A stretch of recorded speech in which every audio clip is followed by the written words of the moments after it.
Hai guys, hari ni kita nak buka blind box Kimon. Jom kita buka.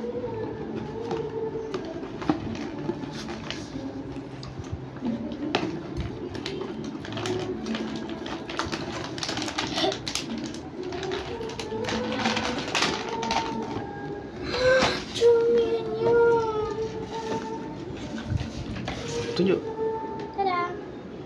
Wih, takutnya seram. Taklah, comel. Tengok belakang dia, tunjuklah sini. Lagi? Dan kita dapat tak tahu nama dia apa. Tengok itu, tunjuk dulu sana. Wow, mata dia. Dan ni kita kocok-kocok. Tapi tak faham nak cakap apa. Ni song. Okay. Okay. Bye bye. Tu je video kali ni.